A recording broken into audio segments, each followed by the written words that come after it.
नमस्कार प्यारे बच्चों।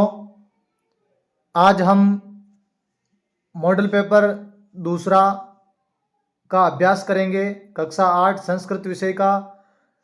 और वही आपको 2.5 घंटे की अवधि मिलेगी पेपर को हल करने के लिए, और पूर्णांक रहेगा आपके 80 का। ठीक है, और सभी जो प्रश्न हैं वो हल करना अनिवार्य है। आप अभी जो क्लास देख रहे हैं उसमें यदि आपको क्लास में क्लियर नज़र नहीं आ रहा तो आप ऊपर एक सेटिंग का ऑप्शन आता है, तो सेटिंग के ऑप्शन में क्लिक करके क्वालिटी बढ़ा ले, जिससे कि आपको क्लास बिल्कुल एकदम क्लियर दिखने लग जाएगी। तो प्यारे बच्चों, आते हैं अपन प्रश्न की ओर। तो यहाँ दे रखे हैं 1 से 8 तक जो क्रमांक है उसमें वस्तुनिष्ठ प्रश्न दे रखे हैं जो अनिवार्य रूप से करने हैं। पहले प्रश्न की ओर बढ़ते हैं अपन। पहला प्रश्न है, उपगम्य पदे प्रयुक्त है उपसर्ग अस्ति। उपगम्य शब्द में उपसर्ग बताना है, तो इसका आंसर हो जाएगा उप। उप का अर्थ होता है समीप। अब इसका विच्छेद करें तो उप उपसर्ग हो गया, गम धातु हो गई और लेप प्रत्यय हो गया। और लेप का क्या शेष रहता है बच्चों? तो यह शेष रहता है लेप का। ये विशेष रूप से आपको ध्यान रखना है। दूसरा प्रश्न, श्रीगाल है रवम कर्तुम आरब्ध है रेखांकित पदे प्रत्यय अस्ति। इस प्रश्न में प्रत्यय बताना है कि रेखांकित पद में प्रत्यय कौन सा है। तो कर्तुम का यदि विच्छेद करें तो क्री धातु, और क्री धातु का अर्थ होता है करना, और तुमुन प्रत्यय। तुमुन का क्या शेष रहता है? तो तुमुन का तुम शेष रहता है। ठीक है, तो अपना आंसर हो जाएगा तुमुन प्रत्यय। दूसरे का आंसर हो जाएगा तुमुन प्रत्यय। तीसरा, विधेहि राष्ट्रे तथा अनुरिक्तम अस्मिन् वाक्ये अव्यय पदम अस्ति।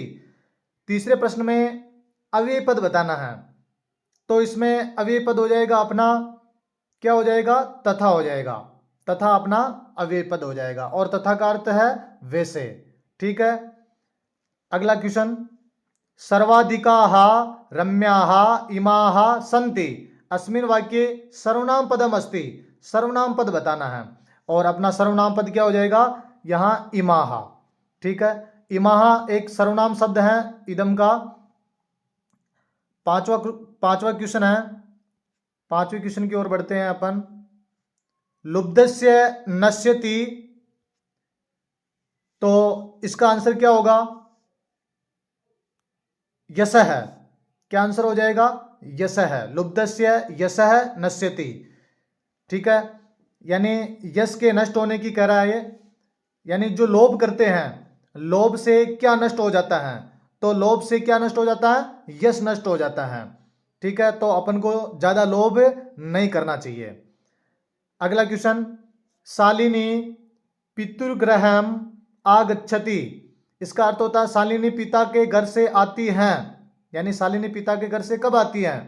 तो शालिनी आती हैं गर्मी की छुट्टियों में, ग्रीष्म अवकाशे। अब ग्रीष्म अवकाशे का यदि अपन थोड़ा विच्छेद की बात करें तो ग्रीष्म धन अवकाशे, या कौन सी संधि हो जाएगी? तो अक सवर्ण दीर्घ संधि हो जाएगी। और इसमें कौन सी विभक्ति है? तो सप्तमी विभक्ति है। कार्य की दृष्टि से देखें तो और सप्तमी विभक्ति हो जाएगी। ठीक है, अगला 7वां क्वेश्चन। प्रश्न बहुत ही इंपॉर्टेंट है, इससे आपको हुबहू प्रश्न एग्जाम में देखने को मिलेंगे, तो आप ध्यानपूर्वक ये प्रश्न देखें और पढ़े। 7वां क्वेश्चन है, डॉक्टर कृष्णचंद्र त्रिपाठी महोदयन रचित काव्यम अस्ति। यानी कृष्णचंद्र त्रिपाठी ने कौन सा काव्य रचा है? बिल्कुल इनमें से एक प्रश्न निश्चित है जो आपकी परीक्षा में आएगा। ठीक है, तो कृष्णचंद्र त्रिपाठी ने रचा है क्षितौ राजते भारत स्वर्ण भूमि।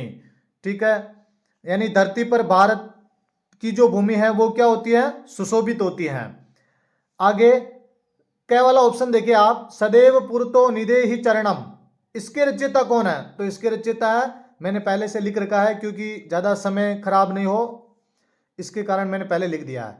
तो श्रीधर भास्कर वर्णेकर इस पाठ के रचयिता है। ठीक है, तो 2 प्रश्न कंप्लीट हो गए यहाँ। क्षितौ राजते भारत स्वर्ण भूमि के डॉक्टर कृष्णचंद्र त्रिपाठी, और सदैव पुरतो निधेहि चरणम के श्रीधर भास्कर वर्णेकर। अगला क्वेश्चन, डिजिटल इंडिया इत्यस्य चर्चा भवति। डिजिटल इंडिया की चर्चा होती है तो संपूर्ण विश्व में होती है डिजिटल इंडिया की चर्चा।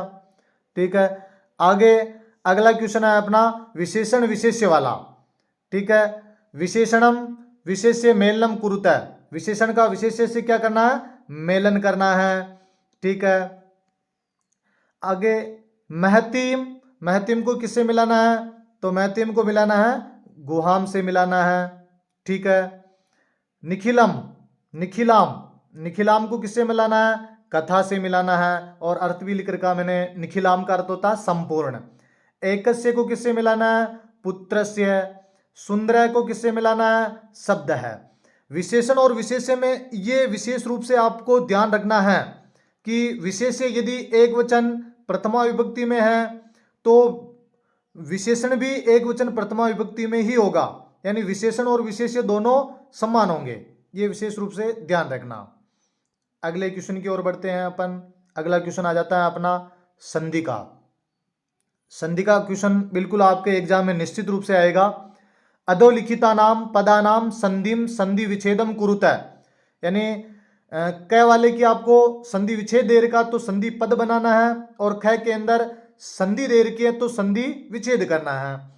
प्रवृत्त है धन अपि, तो इसका जो संधि पद बन जाएगा वो हो जाएगा प्रवृत्तो अपि। यानी कौन सी संधि हो जाएगी, तो विसर्ग संधि हो जाएगी। सहसेव, तो इसका क्या संधि विच्छेद होगा, सहसा धन एव, सहसा धन एव, और संधि हो जाएगी अपने वृद्धि संधि हो जाएगी। द्विमात्रिक, इसकी पहचान भी है कि शब्द के ऊपर दो मात्रा है तो वो कौन सी संधि मानी जाती है, अधिकतर वृद्धि संधि मानी जाती है। और शब्द के बीच में आधा वर्ण है तो अधिकांशतः यण संधि मानी जाती है। ठीक है, अगला रेखांकित पदम आधृत्य प्रश्न निर्माणम कुरुतः।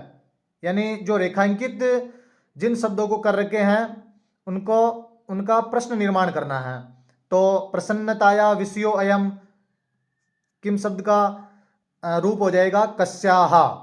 इसमें कौन सी विभक्ति है, षष्ठी विभक्ति है, और किम सर्वनाम शब्द का रूप है।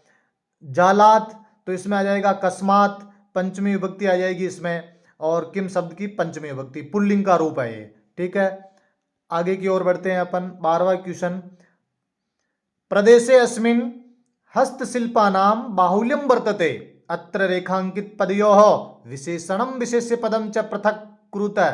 देखो यहाँ पृथक का अर्थ होता है अलग अलग करना है, अलग करना है पृथक का अर्थ, और पृथक पृथक का अलग अलग होता है। तो विशेषणम हो जाएगा अपना अस्मिन, और विशेष्य पद हो जाएगा प्रदेशे। ठीक है, इन दोनों का, यानी ये एक साथ में दे रखे हैं तो इनको अलग अलग करना है। 13वें क्वेश्चन की ओर बढ़ते हैं अपन। कोष्ठकेषु प्रदत्तेषु समुचिताम विभक्तिम योजयित्वा रिक्त स्थानानि पूरयतः। तो पहला प्रश्न देखिए, साकम बालकः पठति, तो इसमें क्या आ जाएगा, त्वया आ जाएगा। युष्मत शब्द का तृतीया विभक्ति यानी तृतीया करण कारक और संयुक्त या प्रधानी सूत्र के द्वारा। ठीक है, तो आपको तो त्वया याद रखना है।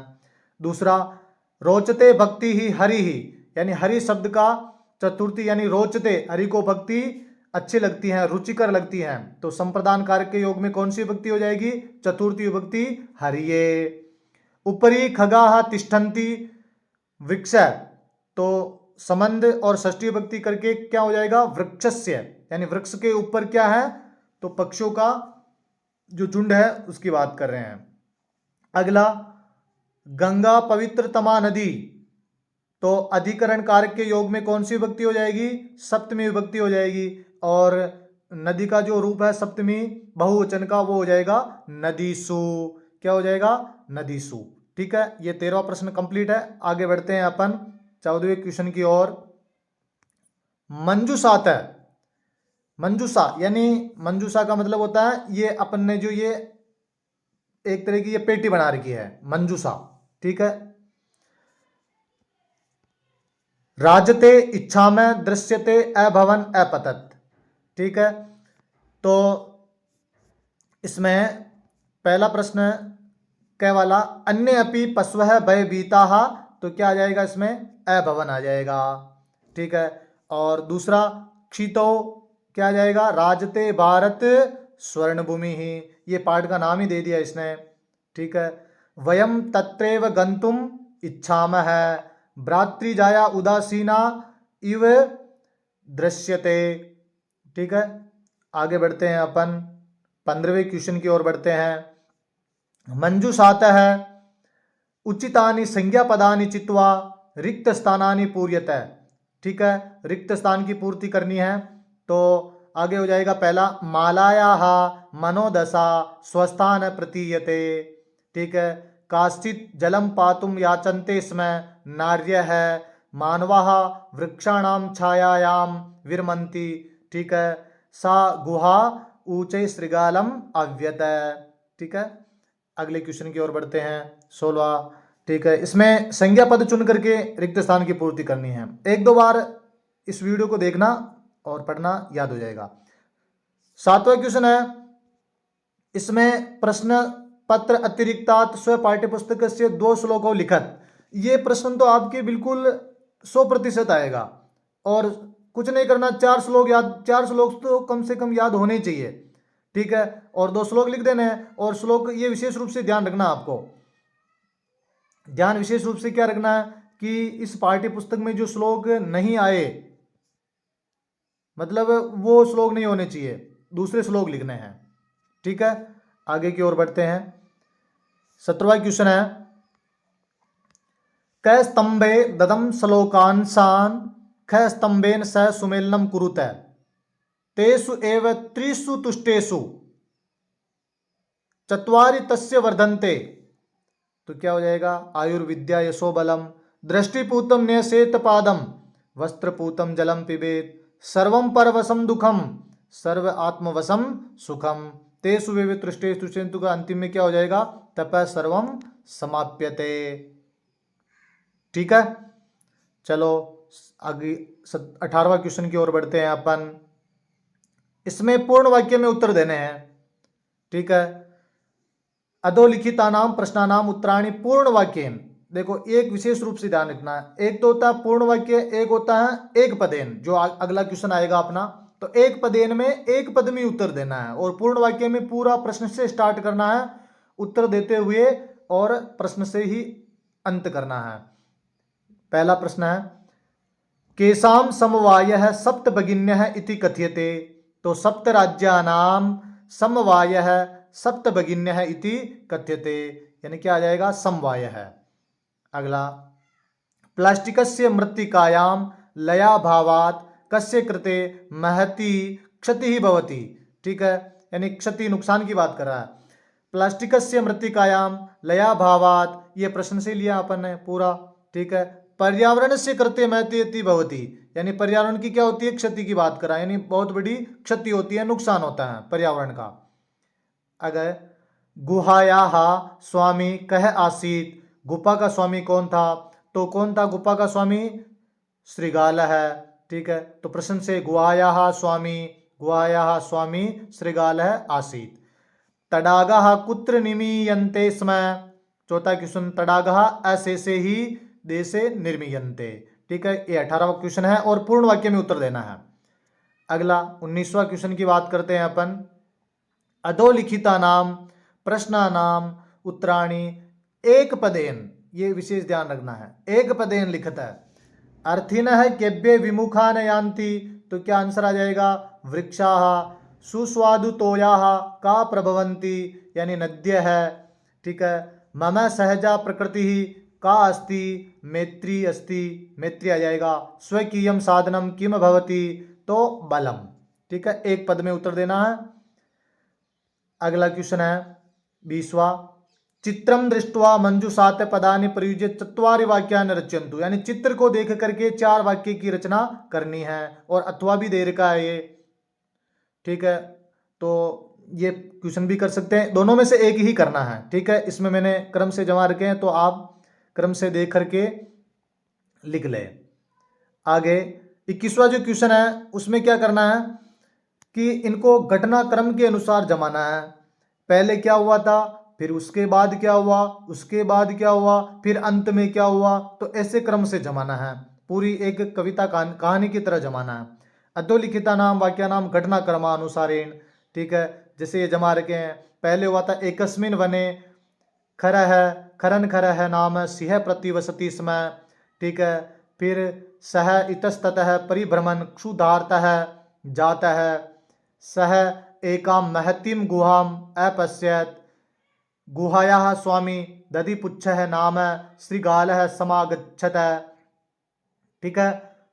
गुहायां को अपि अस्ति इति श्रृगालस्य विचारः, दूरस्थः श्रृगालः रवं कर्तुरम् आरब्धः, सिंह श्रृगालस्य आह्वानम् अकरोत्, दूरं पलायमानः श्रृगाल श्लोकम अपठत, ठीक है। तो इनको क्रम से जमाना है, बिल्कुल आसान क्वेश्चन है, पूरे में से पूरे नंबर ला सकते हो, ठीक है।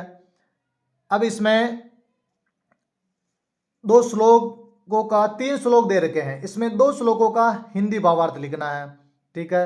मैंने लिख रखे हैं नीचे। पहला है पथि पाषाणाः विस्मा प्रखराः हिंसाः पशवः परितो घोराः, सुदुष्करं खलु यद्यपि गमनम सदैव पुरतो निदेहि चरणम। तो इसका क्या अर्थ हो जाएगा हिंदी भावार्थ? कवि जीवन में कठिनाइयों से न घबराकर आगे बढ़ने की प्रेरणा देता हुआ कहता है कि मार्ग में उबड़ खाबड़ पत्थर हैं और चारों ओर भयानक हिंसक पशु हैं, मार्ग में चलना निश्चय ही अत्यंत कठिन कार्य है, फिर भी हमें हमेशा कहाँ पैर रखना चाहिए? हमें आगे की ओर बढ़ना चाहिए, आगे की ओर पैर रखना चाहिए, ठीक है। आगे की ओर पैर रखेंगे तो ही क्या होगा? आगे बढ़ेंगे, ठीक है। अगला, विज्ञान धना अहम ज्ञान धना साहित्य कला संगीत परा अध्यात्म सुधा तटीनी स्नाने परिपूता भारत जनता अहम, ठीक है। तो इसका हिंदी भावार्थ देखिए आप। कवि भारतीय जनता की विशेषताओं का वर्णन करते हुए कहता है कि भारत देश के लोग ज्ञान विज्ञान में निपुण हैं, साहित्य संगीत एवं कला से परिपूर्ण हैं। भारतीय जनता यहाँ की अध्यात्म रूपी अमृतमय गंगा यमुना आदि नदियों में स्नान करने से क्या है? पवित्र है, ठीक है। दो का ही मैंने भावार्थ बताया है और एग्जाम में भी आपको 2 ही करने हैं। अगला 23वां क्वेश्चन है, बिलस्य वाणी न कदापि में श्रुता अथवा कंटके नेव कंटकम पाठसारम हिंदी भाषायाम लिखत। तो दोनों में से आपको एक का ही हिंदी सार लिखना है, ठीक है। तो कंटके नेव कंटकम का देखते हैं। कथा के अनुसार चंचल नाम का कोई शिकारी था, एक बार वन में उसके द्वारा बिछाए गए जाल में एक बाघ फंस गया। कौन फंस गया? बाघ फंस गया। बाघ के द्वारा प्रार्थना करने पर शिकारी ने उसे बाहर निकालता है। बाघ ने शिकारी को पानी लाने के लिए कहा। पानी पीने के बाद बाघ ने कहा, मेरी प्यास तो शांत करो, हो गई, किंतु मैं क्या हूँ? भूखा हूँ। यानी मेरी प्यास तो बुझ गई है लेकिन मुझे भूख भी लग रही है, अतः मैं तुमको खाऊंगा। अब यानी उसने उसको बचाया और उसको ही खाने की बात कर रहा है, ठीक है। बाघ की कृतज्ञता को देखकर शिकारी नदी के जल के पास जाता है और नदी का जल कहता है कि लोग स्वार्थी ही होते हैं, वे मेरा जल पीते हैं और मुझे ही क्या करते हैं? गंदा करते हैं। इसके बाद शिकारी अपनी जो व्यथा है, अपना जो दुख दर्द है को वहीं पर स्थित एक लोमड़ी को सुनाता है। लोमड़ी अपनी चतुराई से उस बाघ को पुनः उसी जाल में क्या कर देती है? फंसा देती है। अतः कहा गया है कि कपटी लोगों के साथ कपटपूर्ण व्यवहार ही करना चाहिए, ठीक है। तो ये कंटके ने कंटके पाठ का क्या हो गया? हिंदी सार हो गया है। इसे 1-2 बार पढ़ने से ये याद हो जाएगा और आप परीक्षा में लिख पाएंगे। 24वां क्वेश्चन है, मंजू साध्य पदानि चित्वा परोपकार है विषयों ऊपरी 8 वाक्य की रचना करनी है और अथवा के अंदर है रिक्त स्थान की पूर्ति करके प्रार्थना पत्र लिखना है। बिल्कुल आपको शब्द दिए हुए हैं, आपको कुछ नहीं करना है कि कौन सा शब्द कहाँ लिखना है, बस इतना सा आपको ध्यान में होना चाहिए, ठीक है, बहुत ही आसान पेपर आता है। सेवायाम श्रीमंतः प्रधानाध्यापक महोदय है आदर्श विद्या भवनम। एक बात बच्चों आपको ये विशेष ध्यान रखना है कि प्रार्थना पत्र में जिसका नाम दे रखा तो उसी का ही नाम लिखना है। ऐसा न हो कि आप अपना नाम लिख दो तो वो नंबर कट जाएंगे आपके और प्रश्न को गलत भी मान सकते हैं। और जिस शहर का नाम लिख रखा तो उसी शहर का नाम लिखना है, जिस विद्यालय का नाम लिख रखा है तो उसी विद्यालय का नाम लिखना है। ठीक है, आदर्श विद्या भवनम क्या आ जाएगा यहाँ आ जाएगा जयपुरम। क्या आ जाएगा यहाँ जयपुरम आ जाएगा। ठीक है, आगे विषय है स्थानांतरण प्रमाण पत्रम प्राप्ति अर्थम महोदय है। क्या आ जाएगा इसमें सविनयम। क्या आ जाएगा सविनयम। ठीक है, निवेदनम अस्ति यत मम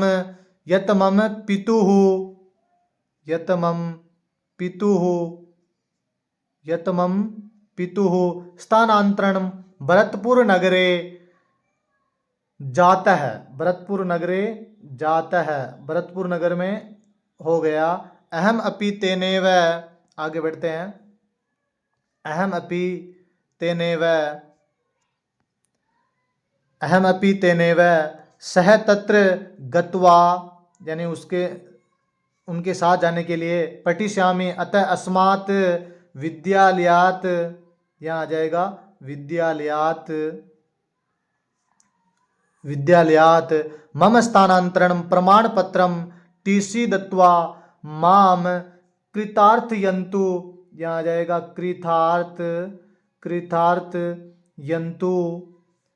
कृतार्थयन्तु।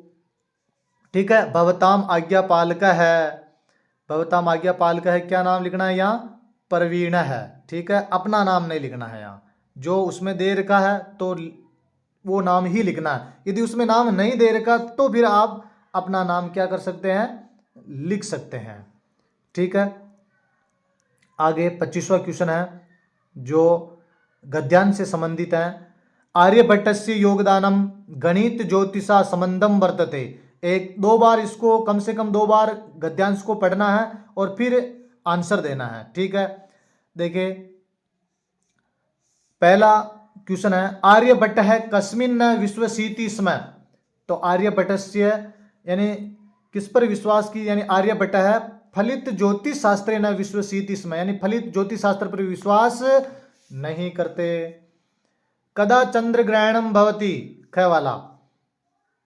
ठीक है, तो इसका आंसर हो जाएगा यदा पृथिव्याः छायापातेन चंद्रस्य प्रकाश अवरुध्यते तदा चंद्र ग्रहणम भवति।